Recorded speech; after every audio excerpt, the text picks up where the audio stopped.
근데 한국 주식은 그게 아웃퍼폼 할 확률이 좀 높다고 보고, 미국 주식은 여전히 빅테크 주식들도 가능성이 좀 있고, 그리고 뭐 내년 하반기나 내후년 정도에 가면은 한국이랑 비슷한 장세가 펼쳐지지 않을까?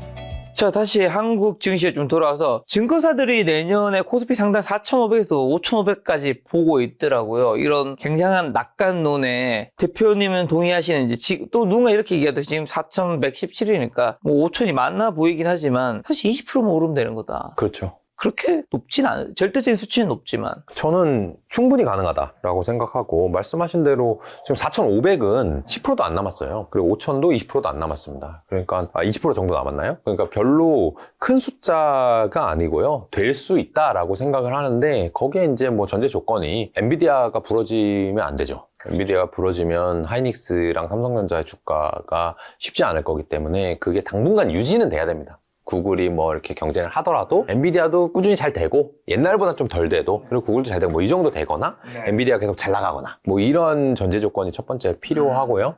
그리고 나머지는 가능성이 꽤 크다. 나머지는 이제 삼성전자랑 하이닉스가 아닌 다른 기업들이 주가가 올라주면 되거든요. 그거는 어렵진 않을 것 같아요. 우리나라의 경기가 저는 좋아질 거라고 보고 있고, 좋아지고 있다고 보기 때문에 대부분의 업종의 주가가 상승할 수 있다. 그래서 저는 하이닉스랑 삼성전자가 큰 범위 내에서 유지 정도, 그리고 나머지 주식이 올라주면서, 지금 삼성전자 하이닉스 합치면 절반이고 나머지가 절반이거든요. 그러면 10%에서 20% 올라가면은 이제 뭐 4,000 후반에서 5,000 되는 거잖아요. 그러면 삼성전자 하이닉스 유지되면 나머지가 한 30-40% 주식 가격이 올라주면 충분히 가능하다고 보고 있습니다. 지금 경기가 좋아지고 있다고 표현해 주셔서 그 경기가 수출 경기를 말하는 건가요? 내수 경기를 말하는 건가요? 아니 다 합친 경기를 말하는 건가요? 둘 다 저는 좋아지고 있다고 보고요. 최근에 이제 뉴스를 검색을 해보시면 우리나라의 경제 성장률 또는 예상, 아니면 잠재 성장률, 이런 것들이 계속해서 우상향 조정되고 있어요. 올라가고 있다. 네, 2025가 연초에 예상했던 것보다 잘 나오고 있고, 2026은 뭐 지난달 예상했던 것보다 올해는 좀 더 올리겠습니다라는 얘기가 외국계 증권사라든지 아니면 뭐 한국은행, 뭐 통계청 이런 데서 계속 발표가 되고 있고요. 그런 발표들은 되게 보수적으로 얘기를 합니다, 일반적으로. 그렇기 때문에 좀 느려요. 그 얘기는 뭐냐면, 느린데도 이렇게 얘기하고 있다는 거는 좋아지고 있는 와중이다, 그렇게 생각하시면 될 것 같아요. 자, 그렇다면 내년에 한국 주식에서, 미국 주식에서 몰살 유망 섹터는 어디가 해당될까요? 그러니까 유망 섹터 뭐 한두 개로 찝을 수는 없고, 여러 개 다 찍어주셔도 돼요. 근데 되게 많다고 저는 생각을 해요. 그러니까 계속 말씀드리는 건데 1년째 틀려가지고 제가 좀 죄송스럽긴 한데, 지금 보면은 아까 얘기했던 SK 하이닉스, 삼성전자 뭐 나쁘진 않다. 하지만 요것보다 더 오를 주식들이 있는 것 같다, 뭐 이렇게 말씀드렸잖아요. 그 이유가 경기가 좋아질 것 같다. 그러면 SK 하이닉스, 삼성전자 빼고, 그 다음에 필수 소비재, 뭐 음식료 이런 거 빼고, 그리고 나머지 주식들 보면 뭐 굳이 업종으로 꼽자면 뭐 화학, 철강, 뭐 건설, 뭐 유통, 자동차, 뭐 패션, 뭐 이런 거 있잖아요. 이런 것들은 저는 좋을 수 있다, 그렇게 생각합니다. 근데 이거는 뭐 한국 주식이 더 그럴 것 같고요. 미국 주식은 뭐 경기가 바닥 찍네 뭐 이런 얘기에 좀 설왕설래가 아직 있는데, 저는 미국 주식은 2026년에 그게 꼭 무조건 아웃퍼폼하고 AI나 빅테크보다 무조건 잘 된다? 까지는 모르겠어요. 근데 한국 주식은 그게 아웃퍼폼 할 확률이 좀 높다고 보고, 미국 주식은 여전히 빅테크 주식들도 가능성이 좀 있고, 그리고 뭐 내년 하반기나 내후년 정도에 가면은 한국이랑 비슷한 장세가 펼쳐지지 않을까, 이렇게 생각합니다. 한국에서 근데 화학, 철강, 건설, 유통, 자동차, 패션인 이유는 뭐예요? 그게 대부분 이제 경기에 조금 민감한, 경기가 좋아지면, 내 주머니 사정이 좋아지면은 지출을 할 수 있는 그런 업종들이거든요. 뭐 예를 들면 유통이라고 하더라도 마트보다는 백화점, 홈쇼핑보다는 뭐 럭셔리 쪽, 뭐 이런 쪽이 상대적으로 뭐 좋겠죠? 돈이 있어야 되니까요. 그럼 자동차 같은 경우도 돈이 있으면 바꾸는 요소인 거고요. 새로 집을 산다, 뭐 건축을 한다, 인테리어를 한다 하는 것도 돈이 있어야 하는 거고요. 그다음에 화학, 철강 이런 거 같은 경우는 나머지 업종이 잘 될 때 같이 가는 소재 업종이잖아요. 그런 것들도 당연히, 예를 들면 건설이 잘 된다, 그러면 거기에 철근 들어가게 될 거고, 뭐 시멘트 들어가야 되고 그럴 거고요. 그다음에 자동차가 잘 된다, 그럼 뭐 철강 잘 돼야 될 거고요. 뭐 화학 제품들, 예를 들면 뭐 시트도 만들어야 되죠. 고무도, 타이어도 껴야 되죠. 뭐 그런 것들 좋아질 것 같습니다. 그러니까 저는 전반적으로 2026년 코스피를 좋게 보고요. 그 좋게 보는 게 2025년 좋았던 거 빼고 나머지가 2025년에 좋았던 업종들보다는 초과 성장, 초과 수익을 낼 수 있다 쪽입니다. 충분히 또 한일령 강화 반사이니까 내수회복 기대감으로 말씀하신 화장품, 백화점 등 소비재를 좋게 보는 의견들이 있는데 이게 단기 테마에 그치지 않고 실적 장세가 좀 이어질까요, 그러면? 요거를 조금 나눠서 생각해 보셔야 되는데, 백화점은 방금 말씀드린 경기 소비재입니다. 화장품은 경기 방어주예요. 방어주. 네, 여성분들이 돈이 좀 없어지면 그런 얘기 있잖아요. 립스틱 효과 해가지고 내가 샤넬 가방은 못 사지만 샤넬 립스틱 하나 사는 걸로 소확행 해보자, 이런 쪽이니까 상대적으로 좀 경기 방어주라는 거고요. 일단 오해하실까봐 앞 질문이랑 연결이 돼서. 그리고 이 중국이랑 일본이랑 이제 싸우고 있어가지고 감정 싸움을 하니까 외국인들이, 중국인이나 일본인들이 우리나라 많이 오지 않을까? 또는 우리나라 제품들을 더 많이 사지 않을까라고 하는 이제 말씀이 이제 소비재주이잖아요. 근데 이런 걸 제가 조사를 해봤더니 과거에 이런 일이 많이 있었어요. 우리나라랑 일본이랑 싸웠던 그 노노재팬, 그래서 소부장 우리 거 써야 된다 뭐 이런 때가 한 번 있었고, 그 전으로 가면은 일본이랑 이제 중국이랑 그들의 이름이 다 다른데, 일본 애들은 센카쿠 열대라고 그러고 중국 애들은 랴오위다오라고 하는데, 하여튼 그 지역이 우리나라 독도 같은 건가 봐요. 지네들이 막 싸우는 거야. 독도는 우리 땅이라고 저는 생각합니다. 싸우는데 그랬을 때, 그 다음에 우리나라가 이 사드 미사일 한다고 하니까 중국 애들이 우리나라도 공격하는 거 아니야 해서 뭐 이럴 때가 있었거든요. 여러 번 있었습니다. 그럴 때 보통 적게는 6개월, 우리나라 한알령 같은 경우는 몇 년 이상 갔어요. 그러니까 저는 어떻게 생각하냐면, 단기 테마, 뭐 실적 장세, 이게 뭐 어떻게 딱 끊어서 뭐 백과사전에 나온 정의는 아니지만 한두 번 이상은 실적으로 연결될 수 있다. 분기 실적으로. 그래서 뭐 여행, 화장품, 뭐 면세점, 백화점, 뭐 이런 것들은 분명히 내년 2026년 1분기부터는 실적에 조금씩 묻어서 나올 거라고 생각해요. 그리고 또 연기금이 최근 코스닥에서 로봇과 바이오주를 많이 좀 담았던데, 그 이유랑 금리 인하 기조에 맞물려 내년에 바이오 섹터 좋게 보시는 분들도 많던데 이게 내년 주도주가 될 수 있을까요? 일단 연기금이 이런 주식을 왜 사냐 는 저는 모르는데 이 메커니즘을 말씀드리고 싶어요. 연기금이라고 하는 게 예를 들면 국민연금이라고 해볼게요. 가장 큰 돈이니까. 국민연금에도 매니저가 있습니다, 실제로. 펀드 매니저가 있어요. 근데 그 사람이 그 몇백 주를 그냥 이거 사야지 하는 게 아니에요. 그런 직접 운용하는 비중은 되게 작습니다. 이 상장 주식에서. 오히려 비상장, 뭐 외국의 빌딩 사고 이런 것들은 뭉텅이 할 수는 있지만, 국민연금과 같은 회사들은 자신이 직접 운용하는 비중보다는 외부의 아웃소싱을 엄청나게 줘요. 그러니까 예를 들면 뭐 100조를 하는데 자기는 뭐 5조만 하고 95조를 한 수십 개 회사 운용사들한테 조금씩 주는 거예요. 그러니까 국민연금이 샀어 라고 생각해서는 안 되는 거죠. 그리고 연기금이 이걸 좋아해 라고 생각할 필요도 없어요. 그러니까 그러한 이유가 근거가 돼서 내가 이 주식을 사냐 파냐를 하면 안 되는 거죠. 다만 이들이 왜 코스닥에서 이걸 사냐? 이 연기금의 주요 지표 중에 하나는 뭐냐면 그 시장 수익률을 따라가야 돼요. 그렇죠. 안 그러면은 돈을 뺏깁니다. 돈을 뺏긴다는 건 뭐냐면 너 1조 한번 해봐 라고 준단 말이에요. 예를 들면 더 퍼블릭 자산운용한테 국민연금 1조 한번 해봐 했어요. 그러면 저희는 그거에 수수료를 받을 거 아니에요. 1조에 대한 수수료. 그렇죠. 얼마나 좋아요. 큰 돈 받으면. 근데 이게 월별 분기별로 평가를 해가지고 코스피가 많이 오르는데 못 따라가거나 뭐 이렇게 되면 돈을 바로 뺏긴단 말이에요. 그렇죠. 그러면 시장과 비슷하게 운용해가지고 중간만 하고 나는 수수료를 꾸준히 받아야지라고 경영 전략을 세울 수밖에 없어요. 근데 최근에 로봇과 바이오가 잘 됐잖아요. 그러니까 그걸 따라가는 거예요. 그러니까 이거는 연기금에 지금 뭔가 보관이 있다기보다는 코스닥 내에서 분위기가 이쪽으로 형성되고 여의도 사람들이 이걸 좋아한다 정도로 보시면 될 것 같고요. 그거를 이제 금리 인하랑 말씀을 해주셨는데 저는 이렇게 생각해요. 금리 인하가 되면 먼저 바이오가 주가가 오르는 이유가 뭐냐면, 바이오는 지금 돈을 못 버는 경우가 많습니다. 그렇죠. 미래에 버는 거예요. 그러면 이 미래에, 예를 들면 작가님한테 제가 저 이제 김 작가 TV에 돈 좀 내고 고정 출연하고 싶습니다. 그렇게 얘기를 한단 말이에요. 대신에 작가님한테 100만 원씩 드릴게요 라고 얘기하는 거예요. 회당 광고비를. 근데 어느 순간 이거를 10년 후에 몰아서 제가 10편 출연하면 1000만 원 드릴게요 이렇게 하는 거예요. 10년 후에.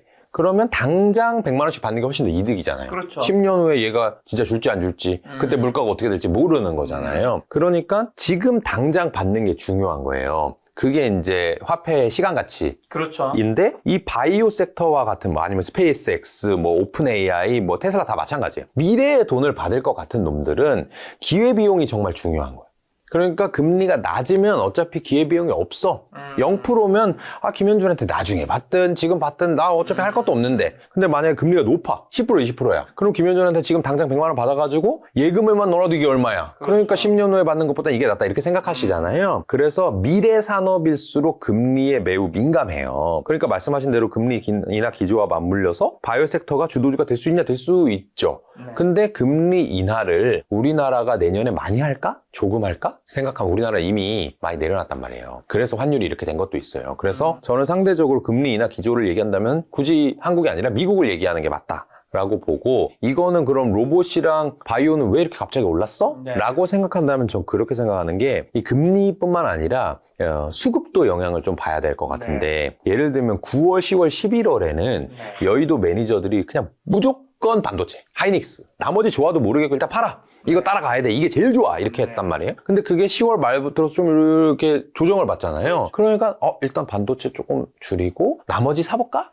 요런 거를 순환매라고 하기도 하고 뭐 수급장세라고도 하기도 하고 이럴 때는 지금 반도체에 대한 미련을 아예 버린 게 아니에요. 그분들이 아예 버리고 예를 들면 앞으로 건설이야 라고 한다면 가정입니다 여러분들. 건설이야 하면은 반도체를 싹 팔아서 이렇게 하겠죠. 그렇죠. 근데 반도체는 살아있는 것 같긴 해. 네. 근데 당장 좀 뭔가 해먹을 게 필요해. 그러면 지금 당장 굶지 않기 위해서는 참 작은 거 건드려요. 네. 왜냐면 하이닉스를 확 팔지 못하니까. 그러니까 로봇이나 바이오가 어떻게 보면 섹터지만 시가총액으로 보면 되게 작은 섹터잖아요. 그러니까 이게 건드리기가 쉬운 거죠. 그래서 저는 지금 움직이고 있다고 생각하기 때문에 뭐 내년에 그러니까 바이오가 주도주가 된다라고 하는 건 좀 과하게 본 게 아닌가. 지금 이미 뭐 일종의 주도주죠.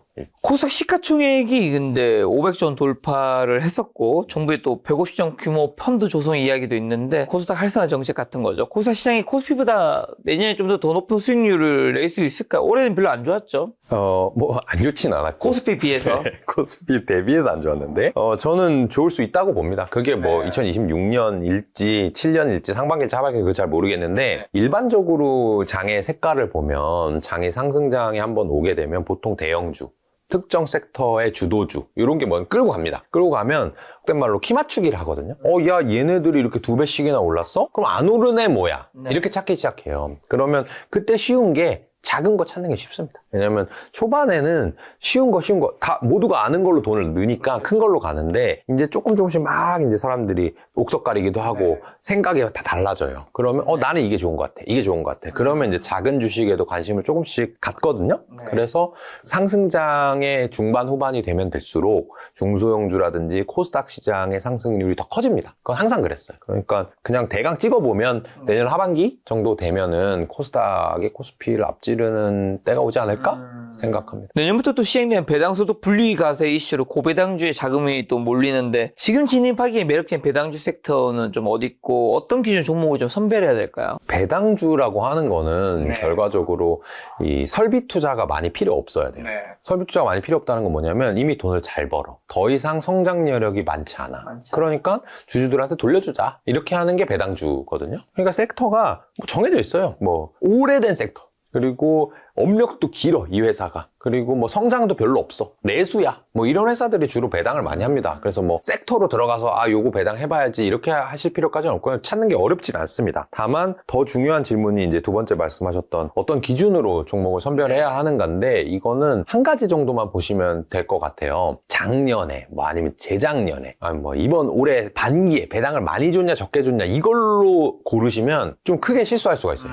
왜냐하면 이 배당이라고 하는 거는 꾸준히 주는 회사가 있는가 하면 그냥 올해 돈이 많이 남았네? 뭉탱이로 한번 왕창 주자 이런 회사들도 있거든요. 근데 당장 이제 가볍게 서칭을 하시는 분들한테는 그렇게 왕창 준 회사가 야 얘네 주가 10,000원인데 배당을 작년에 2,000원이나 줬어? 20%나 주네 이렇게 생각할 수 있거든요. 그러면은 그 꾸준히 주면 너무 좋죠. 근데 보통은 그렇지 않고 한번 그렇게 왕창 주고 내년에 또 안 주고 막 이래버리거든요. 그런 부분 주의하시면 좋을 것 같고 말씀드리다가 생각 하나 난 게 이제 배당소득 분리과세 말씀을 하셔서 이거 너무 뭐 잘 아시겠지만 기준이 있습니다. 법안을 찾아보시면 배당 성향이 높거나 그리고 뭐 작년 대비 뭐 3개년인가 평균 대비 배당을 더 많이 준 회사만 분리과세를 하는 거예요. 그러니까 내가 나 여윳돈 이만큼 있는데 이거 그냥 투자해가지고 배당 받으면은 세금 조금만 내고 좋겠지라고 했다가는 깜짝 놀랄 수 있거든요. 그러니까 그런 것들은 아마 검색 조금만 해보셔도 이 회사가 그 분리과세에 해당되는 회사인지 아닌지 아실 수 있을 거고 혹시 아리까리하면 제 생각에는 뭐 전화해보는 것도 나쁘지 않을 것 같아요. 회사에다가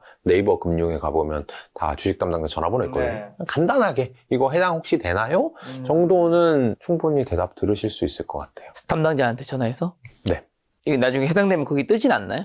아직은 제가 잘 모르겠어요. 그 분야는. 근데 뭐 그게 어렵지 않기 때문에 충분히 뭐 네이버라든지 이런 데 공시할 수 있을 것 같은데 지금은 제가 그거 위주로 찾아보지 않아가지고. 자, 올해 또 트럼프 행정부로 인해서 조선, 원전, 로봇주가 굉장히 많이 올랐었던 트럼프의 코멘트로 인한 그런 부분도 분명히 있었단 말이죠. 네. 트럼프가 한국에 조선이 필요하다고 한 이유로 사실은 한국 조선이 굉장히 많이 오른 부분도 있잖아요. 네. 여기서 궁금한 거 한 가지는 조선주가 트럼프의 그 코멘트 없었어도 실적은 좋았겠죠? 좋았죠. 지금도 좋죠. 네, 좋죠. 그러면 트럼프 그 코멘트가 없었다면 주가는 이만큼 과연 오를 수 있었는지도 궁금하고요. 내년에도 어쨌든 트럼프 입에서 나가는 그런 코멘트들이 있을 텐데 미국 정책 수혜주 중 가장 좀 파괴력 있게 볼 수 있는 섹터가 어디가 될까요? 그러니까 조선은 말씀하신 대로 옛날에 수주받은 거를 배를 잘 지어가지고 돈을 받는 거라서 지금은 옛날에 수주받은 걸로 돈을 잘 벌고 있어요, 이미. 네. 그리고 이미 수주를 받아둔 내용이 미래의 이익으로 들어올 거야 라고 하는 기대감 때문에 주가가 오른 거죠. 근데 트럼프가 얘기 안 했으면 더 올랐을까? 좀 덜 올랐겠죠. 왜냐하면 트럼프가 얘기한 게 이제 한국 너네 조선소에서 이런 군함 지어줘. 뭐 이런 뭐 잠수함 지어줘. 뭐 이렇게 얘기를 했잖아요. 그렇죠.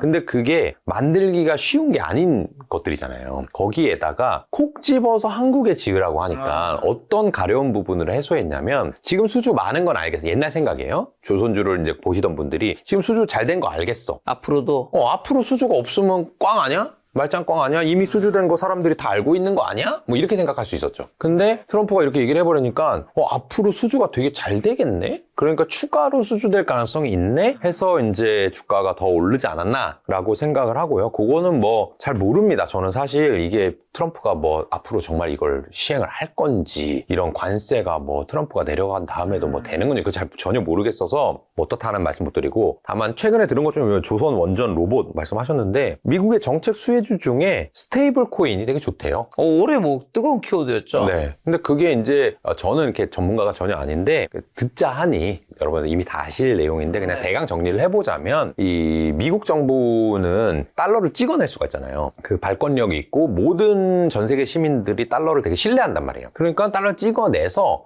이걸로 말하자면 빚내서 소비를 하고 있는 중이에요. 근데 내 맘대로 빚을 마통을 내 맘대로 늘릴 수 있는 애니까 소비를 많이 한 거죠. 네. 근데 이게 나중엔 언젠가는 갚아야 돼요. 논리적으로는 갚아야 돼요. 그러니까 달러의 가치가 높아야 됩니다. 네. 찍어내서 확 쉽게 갚을 수 있으려면 달러 가치가 똥값이 되면 큰일 나거든요. 네. 근데 스테이블 코인이라는 걸 만들어 가지고 이제 사람들이 야 스테이블 코인에 투자해봐. 그러면은 뭐 코인이 나중에 뭐 이러이러하게도 쓰일 수 있을 거고 이 코인 자체가 뭐 나중에 바꿔가지고 돈이 더 될 수도 있을 거고 뭐 이렇게 유혹을 하는 거예요. 그럼 사람들이 스테이블 코인을 사려고 해. 근데 스테이블 코인을 사려면 달러를 같이 사야 되거든요. 그런 개념이에요. 그러니까 스테이블 코인이 잘 되면 현재 기점에서는 스테이블 코인이 잘 되면 달러 가격의 방어가 됩니다. 근데 이 트럼프가 그거에 상당히 관심을 많이 보이고 있다. 그래서 이게 그냥 로직으로 보면 인터넷 은행이랑 똑같은 일을 하는 거더라고요. 근데 트럼프가 강력하게 미니까 이 은행들이 잘 되는 그런 개념이거든요. 그래서 우리나라가 됐건 미국이 됐건 이런 스테이블 코인은 뭐 한 1, 2년간 이 아저씨가 뭐 중간선거 지더라도 한 1년 남았으니까 그 정도까지는 좀 밀어주지 않을까? 정도 들은 얘기입니다.